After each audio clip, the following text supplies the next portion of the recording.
Welcome, friends, to the channel Classy Frugality. My name is Tanya, and I'm so glad you decided to join me today. On today's video, I thought I would go ahead and give you some tips on how to get started for Christmas. Yes, it's September. Yes, it's early, but are you on a budget like I am? I know many people are. And the last thing that I want to do is get caught without anything come Christmas time. I like to plan ahead. I like to think my purchases through in advance, and I like to always be prepared so I'm not caught in a situation. So I've come up with 5 different tips that I want to share with you on how to go ahead and get a head start on Christmas. Maybe you don't celebrate Christmas. Maybe you want to get a head start on other things like birthdays or other occasions. This can help you just the same. Number 1, the first thing that I want you to do is shop year-round for seasonal clearance. Just a couple, 3 weeks ago, I went into Hobby Lobby and I found some summer items that they had on clearance. I found a large pool float that they had. I ended up paying, I think it was 70 cents for that. Now, what are you going to do with a pool float in fall or wintertime or springtime, you might ask? Why would you want something like that? And that's just one example. Here's why I wanted it. I thought ahead to next summer. My granddaughter's birthday is in June. That is something that I can add as a little something extra to her gifts or to a gift basket to just make it a little bit nicer. If I don't give it to her, I could give it to somebody else, another child. I always pick up things like that, always looking for different seasonal things that I can use. You could also look at other items for adults. Sometimes there are things that you can use that are seasonal items, but they don't really look like it. For example, I found some baking items that were marketed really for the Valentine's Day season. I found those at Dollar General, and I got those at a significant discount. It was some little silicone spatulas. There was a little cake stand, but it didn't say anything about Valentine's Day on it. So think outside of the box, shop seasonal clearance. Put that stuff away and then come up with a gift with it later on. Do a gift basket. All right, number 2. If you can't afford it all at once and you don't really want to do like a designated, I know they used to call them Christmas club accounts at the bank. I don't know if banks still do that. Saving up a designated amount of money and then withdrawing it at Christmas. For me, I'd rather shop year-round. I'd rather buy an item every week or so. I just bought a few things today. I went to Dollar Tree, and we've talked about this in other videos. I don't visit Dollar Tree as much, but there are still some good deals there to be had if you look. I bought some small things. I got some socks. My son has a larger foot, so they carry socks that are size 12 to 14. So I always pick him up some socks. Gave him some at his birthday in August, and he really appreciated those. He told me he needed socks. But not just socks. I bought some other things today as well, and I plan on using those for Christmas. I found a Barbie doll. A brand new Barbie doll really cheap. I'm going to save that. I just buy as I go, And by the time Christmas rolls around, you have everything. Number 3, consider thrift stores, consignment shops, yard sales, flea markets. Consider all those places for gifts. Even if it is a previously owned item, a used item, you can still make something nice out of that. I have found recently several expensive toys at the thrift store, and those toys were barely used. They didn't hardly even look like they'd been played with. I brought those home.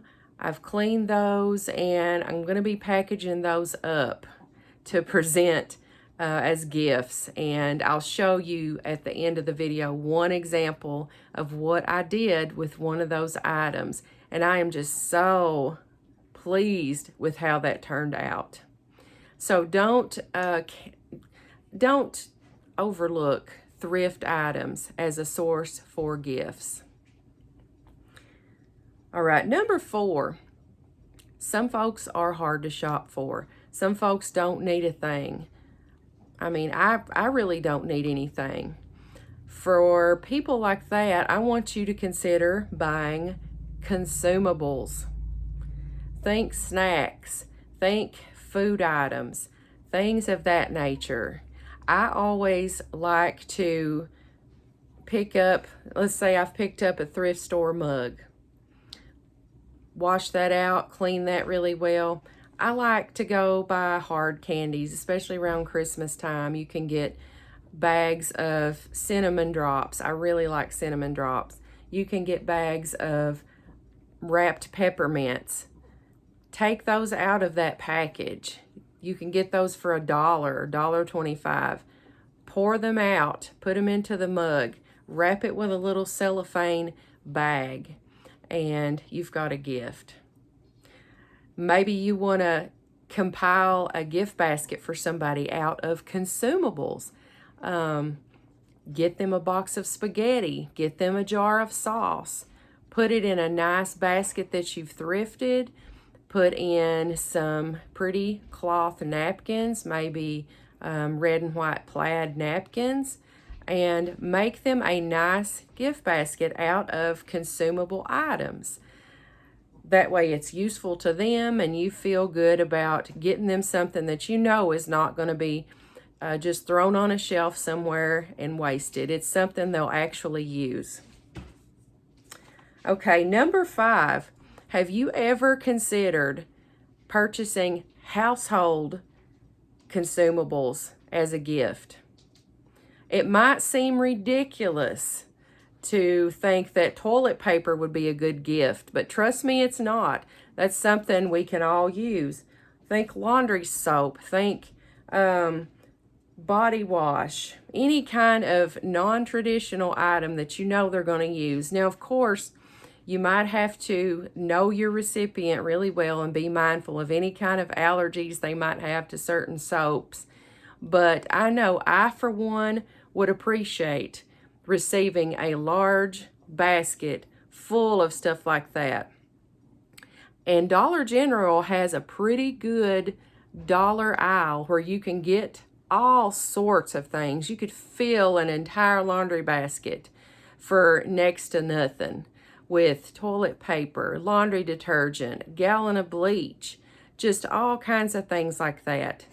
And I mean, you can't go wrong. It's something that you know is going to get used. It'll save them a little bit of money. They'll have a little bit of money to go towards something else that they want, rather than having to buy something like that they need.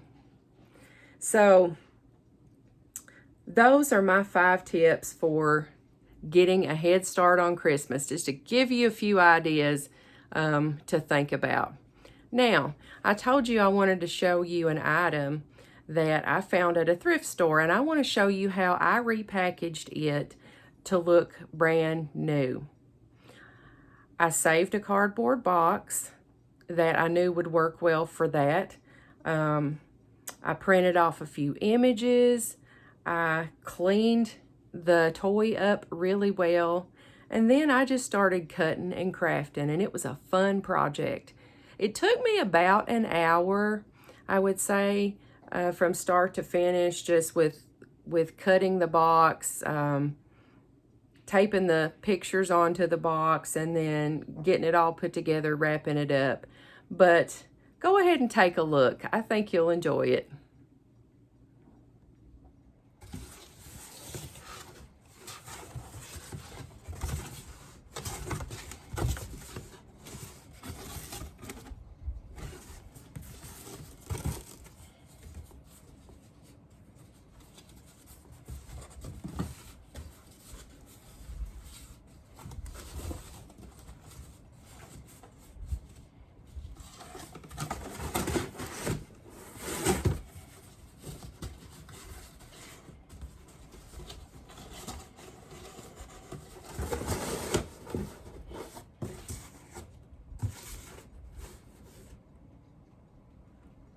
So I've almost got the box cut to the shape I want it, and I have printed off some things from the internet to glue to the box.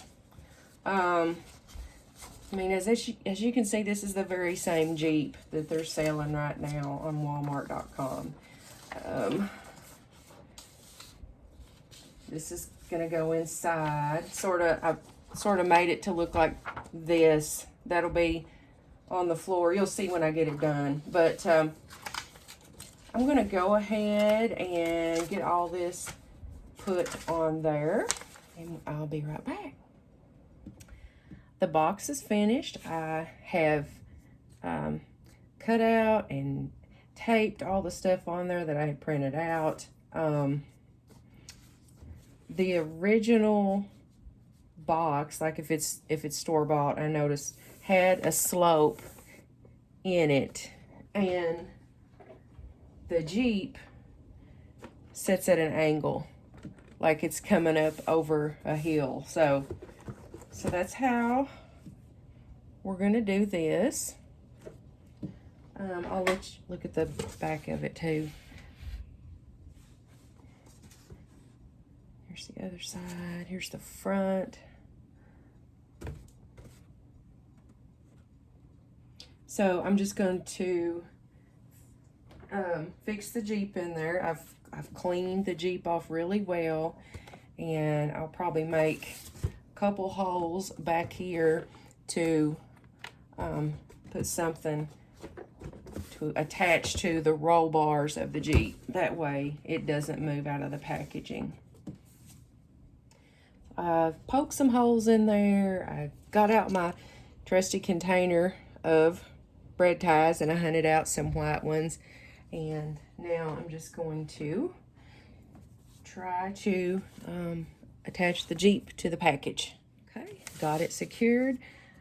I just put a little piece of tape over the twist ties, but it's secured inside.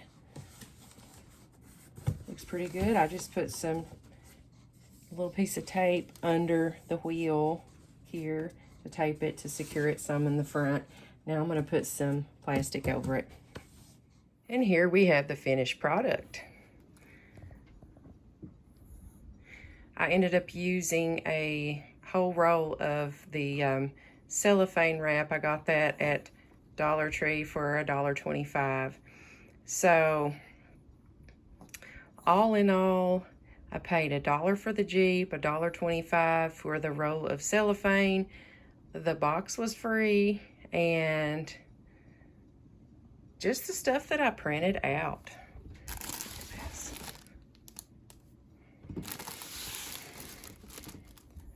I'm pleased with how it turned out, and I can't wait for her to open it. Well, like I said, I was very pleased with how that project turned out. Now, you can do this with all sorts of things. If you're going to package something like that, you really do want to make sure that it's a good quality item, that it's you know, free of stains, nothing's broken on it. You want to make sure it's a really nice item. I paid $1 for that Jeep. I'm so tickled. So anyway, I hope that you find my tips useful, that you can put some of these practices in to good use for yourself. And by the time Christmas rolls around, I hope you have everything all purchased, all wrapped, and ready to go, and you can enjoy that season stress-free. If you like my video, please give me a big thumbs up. If you're not a subscriber to the Classy Frugality family, hit that subscribe button down in the corner. Until I see you again, I hope you have a blessed day.